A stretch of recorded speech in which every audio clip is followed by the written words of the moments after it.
देवप्रयाग है, जहाँ अलकनंदा और भागीरथी का संगम है।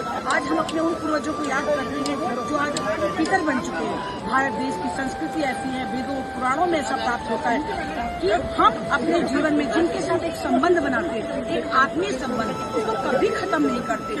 हम उनके जाने के बाद भी उनसे इस रिश्ते को हमेशा निभाते हैं। हिंदू धर्म, सनातन धर्म की यही एक परंपरा। आज हम यहाँ के अपने उन पूर्वजों को याद करते हैं जो हमारे साथ कभी आत्मीय रिश्ते में थे और आज नहीं है। भारतीय संस्कृति को ही संपूर्ण संस्कृति का आधार माना गया है। देखिए, देवप्रयाग में अलकनंदा और भागीरथ दोनों एक साथ संगम में है, जहाँ लोग तर्पण देते हैं और अपनी श्राद्ध पूजा को संपन्न करते हैं। यह वह देश, वह भूमि जहाँ भगवान श्री राम आए थे, जिन्होंने 10 वर्ष तक यहाँ तपस्या की। देवर्षि से इस स्थान को मांगा और देवर्षि से इस शहर का नाम, इस स्थान, पुण्य स्थान का नाम देवप्रयाग पड़ा।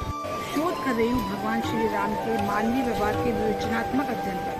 अब इस अध्ययन पर मुझे भगवान श्री राम की पवित्र भूमि पर आना पड़ा, जहाँ उन्होंने 10 वर्ष तक तपस्या की।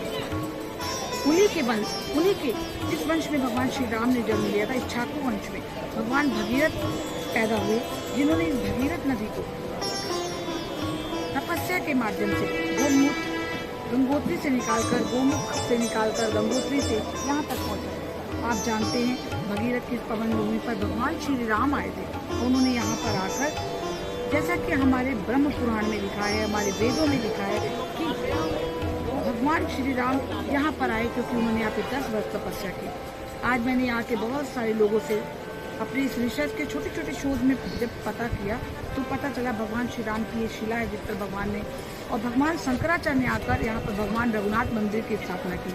भगवान ने 10 वर्ष यहाँ पर किस प्रकार बिताए, किस प्रकार से साधना की, भक्ति की और अपने संपूर्ण जीवन के जो संपूर्ण उनका एक तत्व था जिसमें उनका वैराग्य भी था, प्रेम भी था, जीवन के प्रति जो उनकी एक आदर्शात्मक जो व्यवहार था जो हमें आज तक मिलता है। क्योंकि उन्होंने जिस वंश में जन्म लिया था, भगीरथ के, अज के, दधीची, अनेकों ऐसे लोग हैं जिनको आज भी उदाहरण रूप में हमें समझना है कि जीवन के किन तत्वों को उन्होंने हमें समझाया। ऐसे ही इस तट पर भगवान राम, इसका नाम देवर्षि से उन्होंने पृथ्वी को मांगा तो देवर्षि से आज इसका नाम देवप्रयाग पड़ा। श्री राम किस प्रकार आकर उन्होंने यहाँ साधना की और इस पवित्र भूमि को देवभूमि बनाया।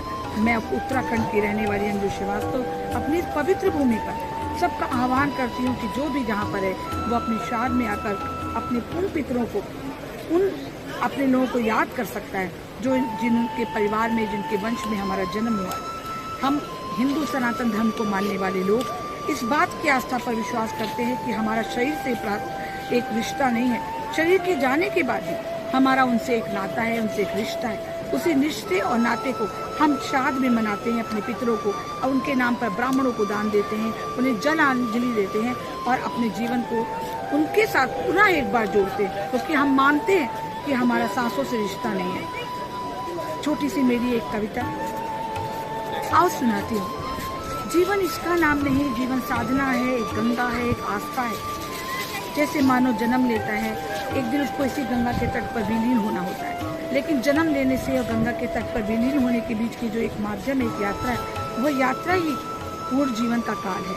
इस यात्रा में न जाने हमने कितनों को पानी पिलाया होगा, कितनों को खाना दिया होगा, कितनों को भोजन दिया होगा, पर मृत्यु के पश्चात ये भोजन, ये आस्था समाप्त नहीं होनी चाहिए। अच्छा होगा हम अपने जीवन में अपने माता पिता को बिठाएं, एक दिन उनके लिए निर्धारित करें, उनको खाना, उनको उनके पसंद के वस्त्र, उनको जीवन की साधना प्रदान करें। मृत्यु के पश्चात तो बहुत कुछ हम देते हैं, लेकिन अच्छा तो होगा, मैं अपने सभी साधकों को यहाँ पे कहती हूँ, एक दिन अपने माता पिता को बिठाइए, उनकी पूजा करिए, उनको जो चाहिए वो खिलाइए, उनको वस्त्र दीजिए।